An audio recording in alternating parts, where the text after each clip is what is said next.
Hey guys, Jay's back. And today I wanted to do a video on are we over cleaning our tanks? Or even over maintenance, because cleaning is a part of maintenance. And in certain applications I would say yes. Like with bare bottom tanks or tanks with nothing but fake plants and stuff, yeah, you're going to want to do your normal water changes, stuff like that. Because the stuff in those tanks aren't really affecting like your water, like your pH and stuff like that. It just gets dirty, and you have to change it out, keep the fish healthy. But when you have a planted tank, I would say yes. There is way too much maintenance being done to our planted tanks. Like with this tank right here. The last water change I did was probably about 4 weeks ago, and I only did 10% because, I had a green water outbreak. Which, normally, I wouldn't have a problem with, but you could tell the plants were, suffering from it. It's really good water for fry, but not appealing really too much in a planted tank because then you have plants dying back, less nutrients are being absorbed, yada, yada, yada. I think that we over maintain our planted tanks because a lot of the substrates that we use, like this one, I used dirt in my substrate, which is basically a form of peat moss. And as everybody knows, peat moss will change your water chemistry. It will drop your pH, and whenever you do a massive water change, that's different pH water going into your tank, which could lead to shock to your fish, could cause death. Granted, yes, you're replenishing some of the minerals and everything, but you can easily do that with like a liquid fertilizer. And in the long run, just doing it with liquid fertilizer would technically be cheaper because then it's cheaper on your water bill, especially if you have bigger tanks. Now with this tank, like I said, I very rarely do water changes. When I do it small, I usually do water top-offs. I'll clean the front glass and I'll trim back plants. That's pretty much all I do to this tank besides feed the fish. And the reason why, even with the water top-offs, you could tell that the fish are getting stressed because it's different pH water going into the tank. And yeah, I could probably, set up something that, I can easily bring it to the same pH and everything. But it's such a little amount that I'm adding in. I mean, this is a 125 gallon tank, and my top-offs are usually only about 10 gallons. Sometimes a little bit more, sometimes less, depending on how long I let it go. That little bit's not going to kill your fish. However, like I said, if you're doing massive water changes, different pH, even different temperatures, different KH, GH levels, all that could affect your fish. Now, me being on city water, my water parameters change from day to day. Now, if you're on well, you have to worry about that a lot less. But even with the very little maintenance I do on this tank, I have all my fish are prolific breeders. Right now, I got young, I believe that they're Bosemani fry living in the Kambamba here. My angelfish are constantly breeding. My platies, my cories, definitely the Autosync Lists. Even my Fertilizer catfish, which I believe is the hardest fish in this tank to take care of because they were wild caught.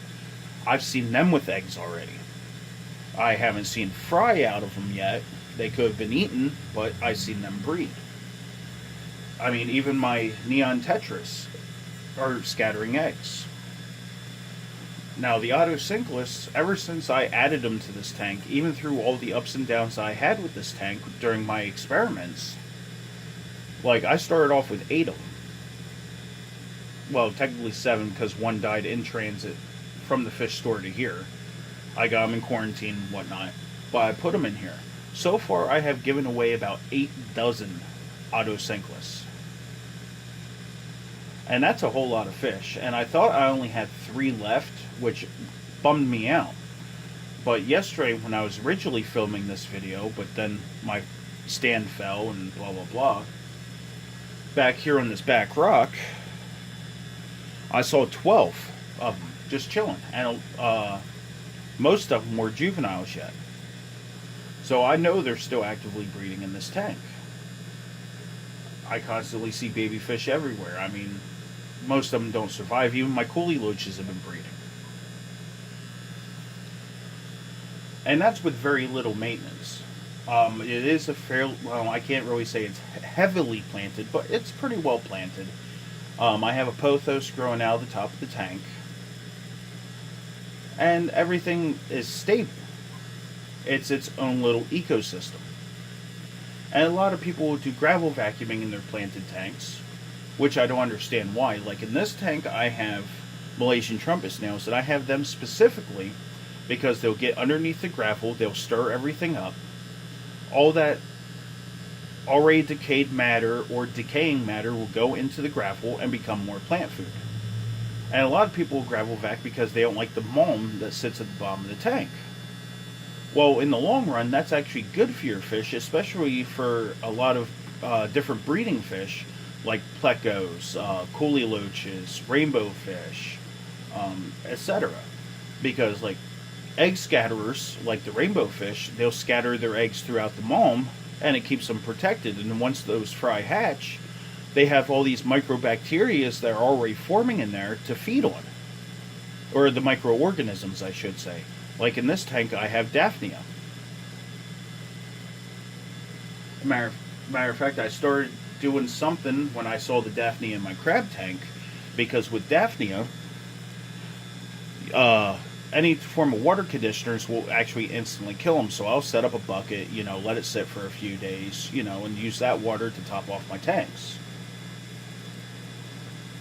I like, and I only clean the front glass so I can see my fish. If the rest of it becomes, algae ridden, I leave it alone. Because that's absorbing more of the nutrients that are in the tank. Matter of fact, even with plant trimming, if you go too far with your plant trimming, it could cause algae blooms because there's not as much nutrients being soaked up. So what I'll do is I'll do it in sections. Like one day I'll do the combombo, next day I'll do some of the crips, this, that, and the other. So that way I'm not shocking the ecosystem of this tank. So when it comes to are we over cleaning our tanks, when it comes to planted tanks, I think a lot of us do. And it's only because we've had these rules, thrown at us constantly. You have to do this, you have to do that, you have, etc. And the fact is when you have a planted tank, it's just not true. If you have enough plants in there, you have you don't have an extremely heavy fish load, and all this other stuff, you'll be perfectly fine just to do whatever you need. If you are worried about it, there's only really two things that you really have to test in your water. One, your nitrates and phosphates. Those are the two that I believe that you need to check, because if your nitrates and phosphates get too high, then it might be time for a partial water change. Just that way it doesn't lead to algae blooms, stress to your fish, stuff like that. I believe less is more when it comes to your planted tanks. Especially if you have a planted tank for breeding. Which I used to do bare bottoms and everything for breeding. And eventually I just switched over to planted tanks because they were easier to maintain, less stress to the fish. I've taken notice with this tank, if I do a water top off while the angels have eggs, the next day the eggs are gone. Because there was something in the water that they did not like. So they got rid of their young. But anyway, that's what I got for you guys today. Hopefully you enjoyed. And I'm about ready out of memory. So I'll catch you all later. But later on, guys.